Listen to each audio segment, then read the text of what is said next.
Reports have come out within the last few days that Tesla's new have made full self-driving that much closer. Apparently, the new system runs much faster and much better than the old version. And this comes right as ARK Invest claims Tesla has a $26 trillion opportunity. Right when Tesla's stock price collapsed and is down 50% from its highs. Hello, my friends. Welcome to the channel. I'm the Electric Viking. Great to see you.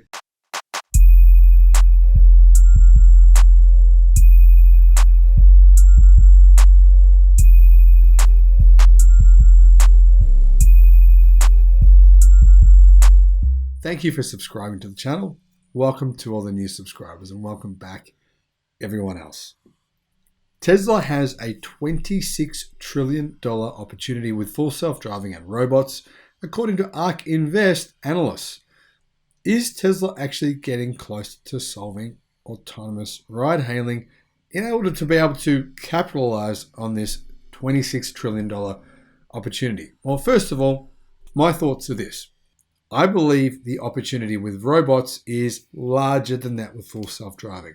I've done the maths on this. I have spent a couple of days researching it. And I believe Tesla can make more money, in fact, a lot more money out of the Tesla bot than what they can out of solving full self-driving. But that said, put the two together. ARK Invest, who have obviously done a lot of work on this, say this is a $26 trillion market. Obviously, they're not saying Tesla's going to be able to make $26 trillion a year.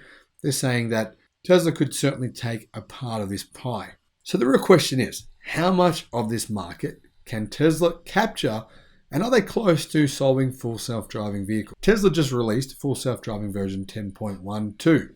This provides some interesting context on what Tesla is developing and how viable it is going to be for the future. And a lot of people are saying it's much better than the older version. They're saying there's some significant improvements.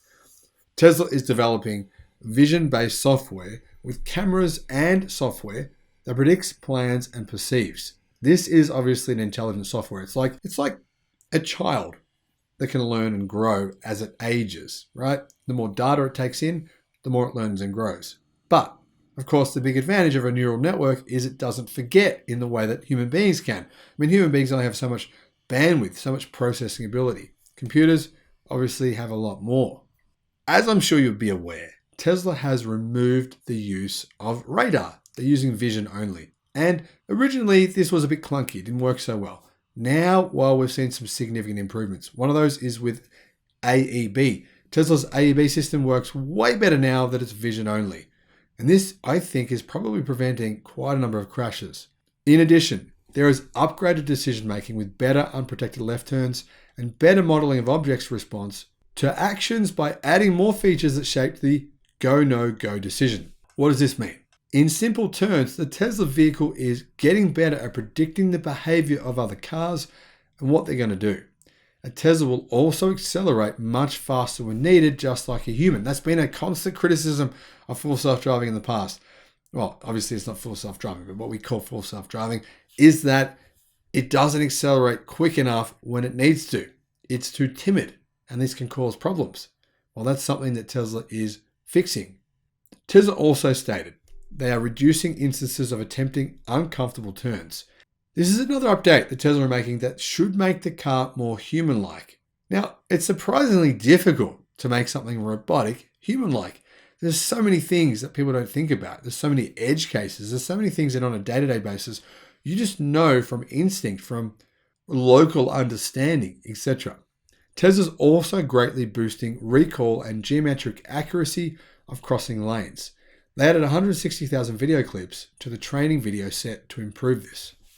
What else has been done? Well, there are a number of important notes beyond this in Tesla's full self-driving version 10.12 update. Here they are.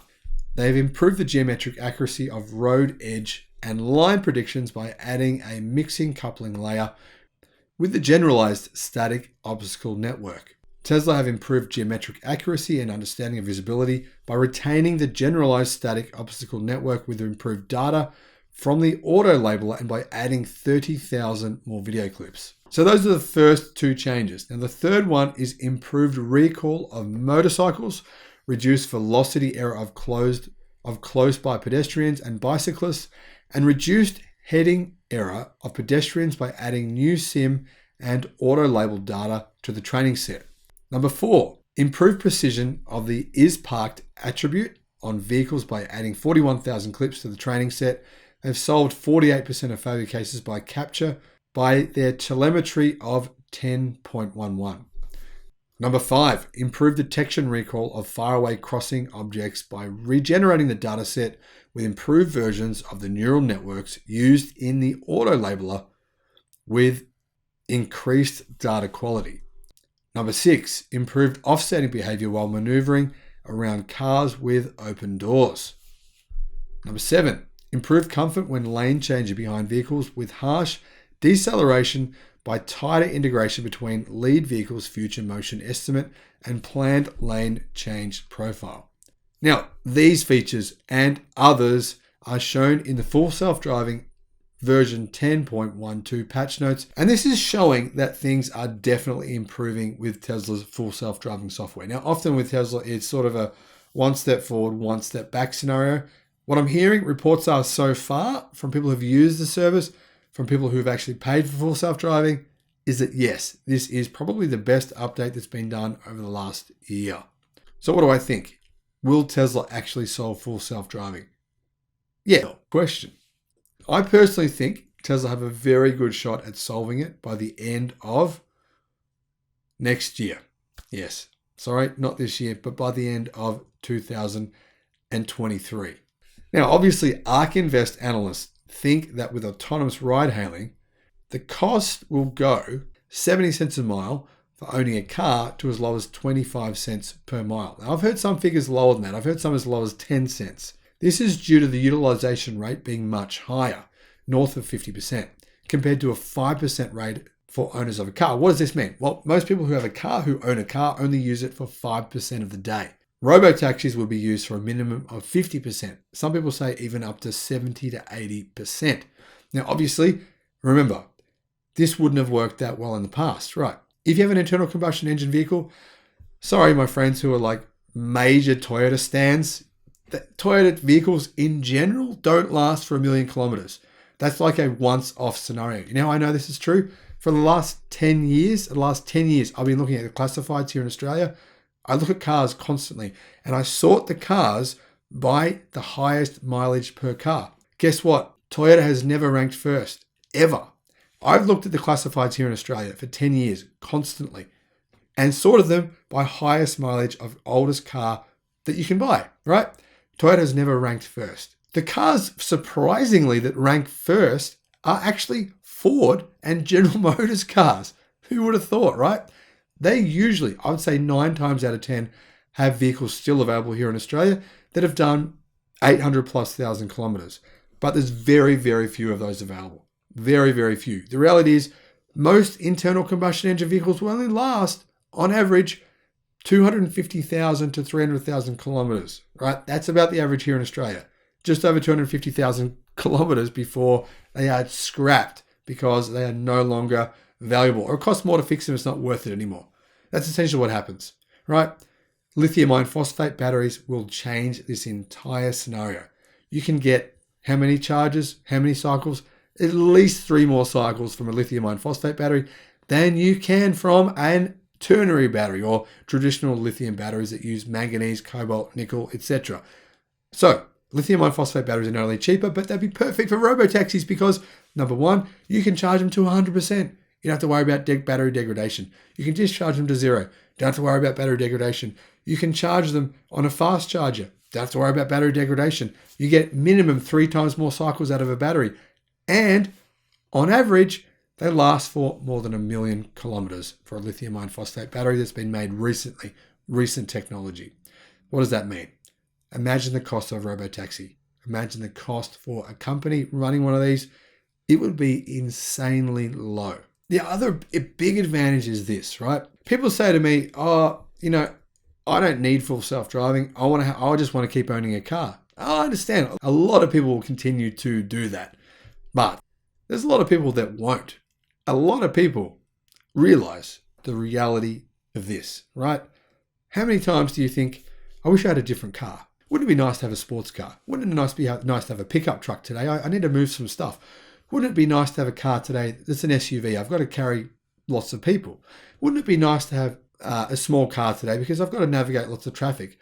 Wouldn't it nice to have this kind of car because I need better efficiency today because I'm driving lots of long distance or I'm doing lots of stop-start driving? You know what? There's no one car that suits everyone all the time. With robotaxis, you essentially have or will have the option to get any type of car.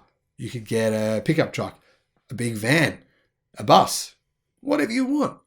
That's got to be the big advantage. You won't be locked into buying a vehicle and then being stuck with that type of car all the time. Now, for me personally, having the type of car that I have, which is a medium to large SUV, to be honest, probably 8 journeys out of 10, I don't need it. It's a waste. It's like I'm driving around a big car that I don't need to be. But unfortunately, 2 journeys out of 10, I do need it. I need it because why? My boys and my bikes, they've got to go in the car, right?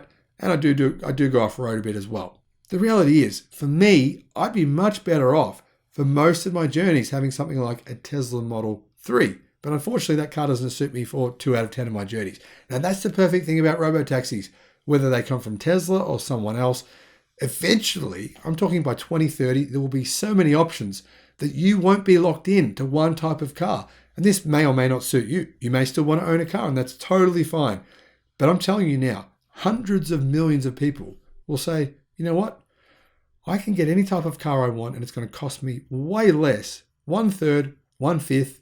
Some people are saying even 1/7 the cost of owning a car. It will suit so many people incredibly well. And that's why this market is enormous. Robotics, on the other hand, that's an entirely different game. I'll have a video coming very soon showing you why this opportunity will make Tesla more money than anything else they could possibly do, and way more money than they will make selling cars. But let me know in the comment section below what you think.